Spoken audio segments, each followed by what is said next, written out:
Those of you who've actually had sex with a friend's mom or dad, how did it go down? Story 1. Needed a place to stay when I was 18, so my friend's mom said I could move in with them and rent a room. Everyone in the house had a tendency to go to bed early except her and I. She liked to drink, I liked to game. One night I was bored and went out to the garage where she was drinking and listening to music.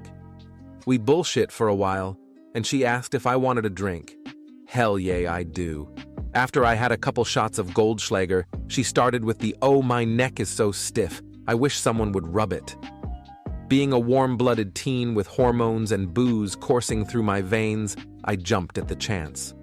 She was 47 and had the body of someone in her early 20s. As I rubbed her shoulders, the strap on her nightgown kept falling down, showing a little more skin. She'd pick it up and let it fall further the next time. Each time, I'd let my hands wander a little. After a few minutes, she commented how wonderful it felt, and if I'd do her back. I don't think any blood was making it past my waist, so I agreed without hesitation. We went inside, she faced away from me, and pulled her gown down to her waist, laid on her stomach. I rubbed her back for a while, and when I was done, I half-jokingly asked if she needed the front done. She said yes, but only if I'd rub her tits. I couldn't get a single word out. I was stunned. She rolled over, titties right there for me to play with, so I waited for my brain to reboot and did as I was told.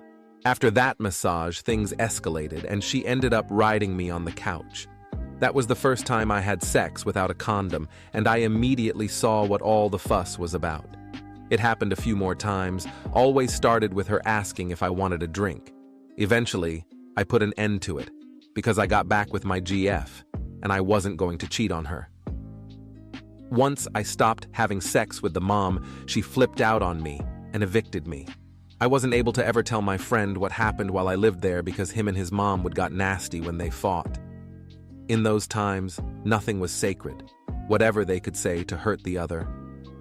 After I moved out, he called me a motherfucker one night, and I laughed until I was afraid I'd pass out. When I regained my composure, he asked what was so funny. I told him he wasn't a liar and told him what had happened. For 30 minutes, all he could say is, "You're fucking shitting me." Story 2. Say that I feel good about it.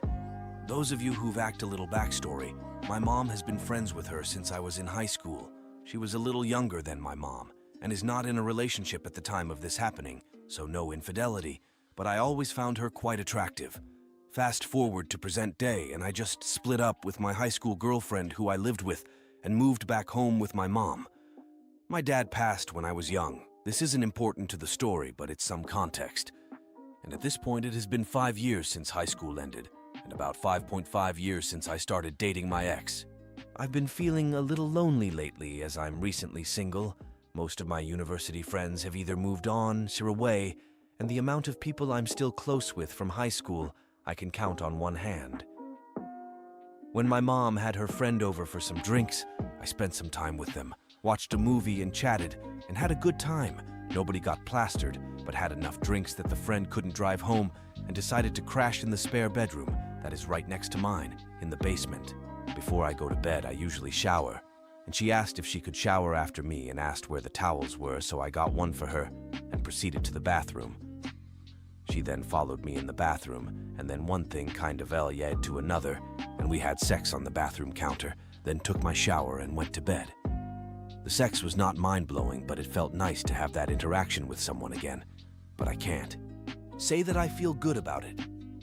I was in denial that it happened at first, and maybe a little numb to it, cause of other thoughts looming in my mind, but it has been a few days since, and I feel so guilty about it. I know what my mom doesn't know won't kill her. But man, from my perspective, if my buddy slept with my kid, I would be irate. Any thoughts? Story 3. It was my friend's aunt, not his mom, but they were like close family and always over his house. I knew her for about 10 years, but barely spoke at length with her. She had a pretty American life, husband, 3 boys, they liked camping and archery and Boy Scouts.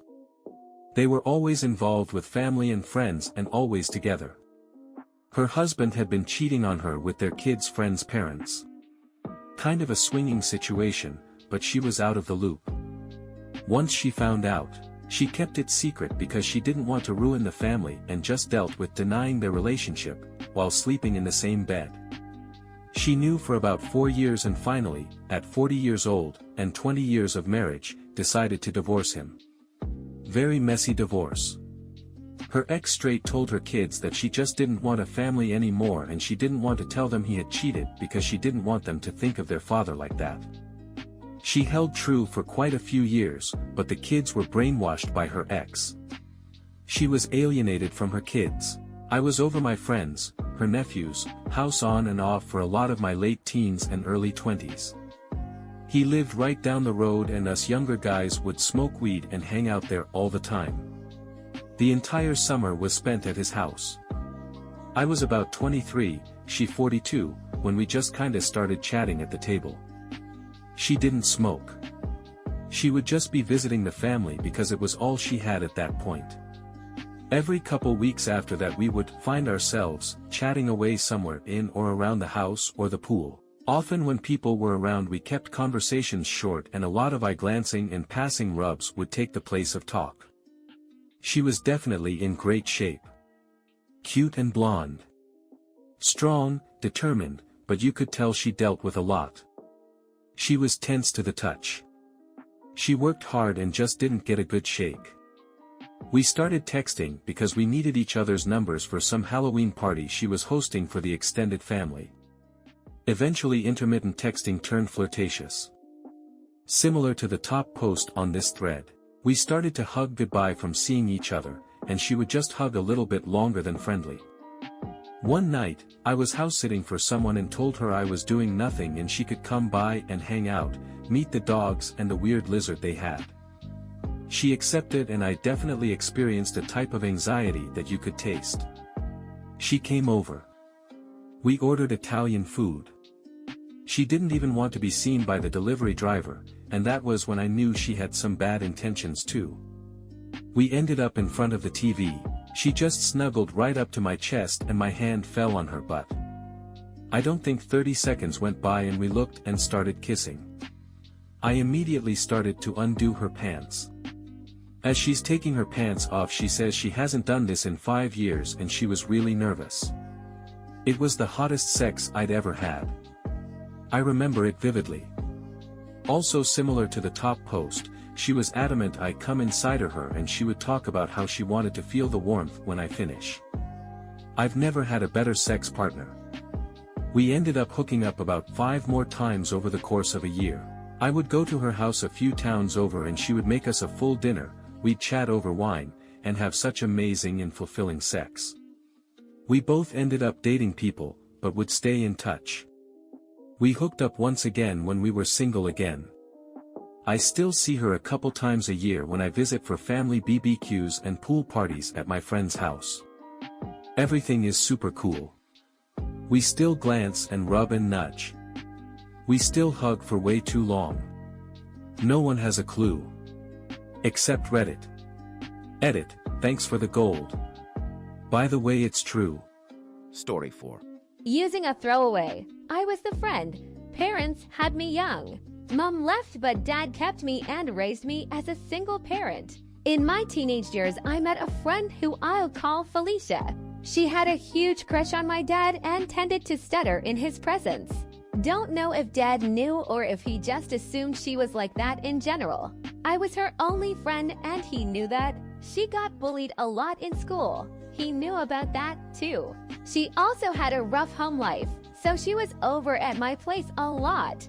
Said she only really felt safe at my house. Before you start railing on my dad. Nothing happened back then. She was a kid and looked like one. Had horrible acne and her personal hygiene wasn't the best. I had to remind her to take showers. But life happened. We graduated, moved on. We both got boyfriends, made new friends, but we kept in touch. I went to uni, she did, but dropped out because she got pregnant with her then boyfriend. They ended up breaking up. He was a shitbag who wasn't any better than her dad. Stalked her, too. Still remember her calling me in tears because he'd come to her apartment to threaten her. And she was losing her shit and refused to call the cops. Eventually, she had the baby. To make things even fucking worse, the kid got cancer and died as a toddler. She was destitute. I was engaged by now and we couldn't take her in, but she was in pieces and the way she was talking. I was terrified she was going to off herself. None of our friends could take her in either, and her ex was starting up again with his bullshit. He'd lost interest in her after the baby was born, but after she died, decided it was all my friend's fault. I ended up calling my dad begging him to let Felicia have my old room. He talked about selling up, but the house was fully paid off and he never got around to it. He sort of shrugged and went, "Why not? She was a good kid." He hadn't seen her for years at that point, and I think he was lonely after I moved out. So he let her stay rent-free until she got back on her feet, even paid for her to get counseling. In exchange, she cleaned the house and helped him redo the garden. Anyway, she never moved out. My dad has always been really generous, and I guess he saw a kindred spirit in Felicia, since she was also pregnant young. And he's never wanted people to go through what he did. So I wasn't surprised that her stay was lasting a long time. They genuinely seemed to become friends, and my dad seemed happy. Again, now the house wasn't empty. 3 years after she moved in, my friend guiltily fessed up. She'd been sleeping with my father for 2 years. They ended up getting married. Our kids are both 10. It is super weird that I have a baby half-brother through them. But they're all happy, and to this day, if they divorced, I still don't know whose ass I'd kick.